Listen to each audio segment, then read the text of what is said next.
ডাকসুর কার্যনির্বাহী পরিষদের প্রথম সভা চলছে, আর সভায় উপস্থিত আছেন উপাচার্য অধ্যাপক ডক্টর নিয়াজ আহমেদ খান, নতুন ভিপি, জিএস, এজিএস সহ সবাই সেখানে উপস্থিত হওয়ার কথা রয়েছে।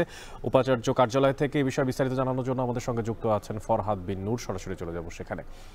ফরহাদ, আসলে প্রথম সভায় কি বিষয় নিয়ে আলোচনা হতে পারে, এবং সকাল থেকে তো বৃষ্টি হচ্ছে থেমে থেমে, তো নবনির্বাচিত কমিটির সবাইকে উপস্থিত হয়েছেন কিনা এই সভায়?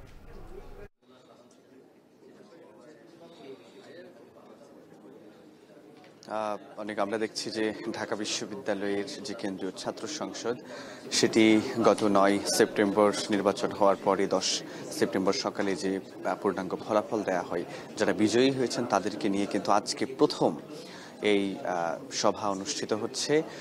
ডাকসুর যিনি ভিপি, উপাচার্য অধ্যাপক ডক্টর নিয়াজ আহমেদ খান, তিনি উপস্থিত রয়েছেন। একই সঙ্গে আমরা দেখছি যে নির্বাচিত ভিপি, জিএস, এজিএস সহ ছাত্র শিবিরের প্যানেল থেকে যারা বিজয়ী হয়েছেন, আমরা জানি যে 28টি পদের মধ্যে 23টি পদেই ছাত্র শিবিরের যে নিরঙ্কুশ বিজয় হয়েছিল, ভূমিধস বিজয়, অর্থাৎ ছাত্র শিবিরের এখানে সবাই উপস্থিত রয়েছেন যারা নির্বাচিত হয়েছেন। একই সঙ্গে আমরা দেখেছি ছাত্র শিবিরের বাইরেও যারা নির্বাচিত হয়েছেন, আমরা দেখেছি স্বতন্ত্রভাবে এ বি জুবাইর, মুসাদ্দেক আলী ইবনে মোহাম্মদ, তারপরে রাফিয়া নামে আরেকজন বিজয়ী হয়েছেন। এছাড়া আরও আমরা দেখেছি যে হেমা চাকমা নামে প্রতিরোধ পর্ষদ থেকে যিনি নির্বাচিত হয়েছেন তিনি এখানে রয়েছেন। সব মিলিয়ে আমরা দেখছি যে প্রায় সবাই কিন্তু এখানে উপস্থিত রয়েছেন।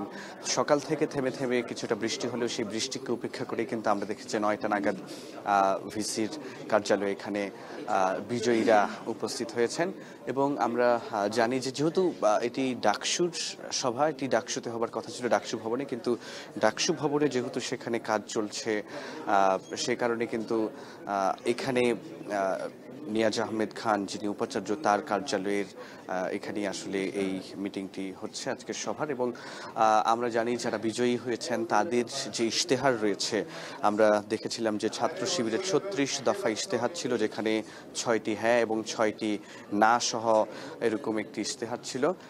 এবং তারা সেই ইশতেহারগুলো নিয়ে কথা বলবেন আমরা যতটুকু জেনেছি, এবং কিভাবে করে আগামী 1 বছর যে ইশতেহার দেওয়া হয়েছে বিশ্ববিদ্যালয়ের বিভিন্ন সমস্যা, বিশ্ববিদ্যালয়ের নানা রকম সংকট যে জায়গাগুলো রয়েছে সেগুলোকে কাটিয়ে উঠে একটি সুন্দর বিশ্ববিদ্যালয় কীভাবে গড়ে তোলা যায় সেগুলো নিয়েই আলাপ হবার কথা রয়েছে।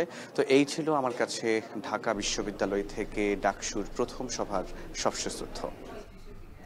অনুষ্ঠিত হচ্ছে ডাকসু নির্বাচনের পরে প্রথম সভা উপাচার্যের সঙ্গে, সে বিষয়ে সবশেষ খোঁজখবর রাখছিলেন সহকর্মী ফরহাদ বিন নূর।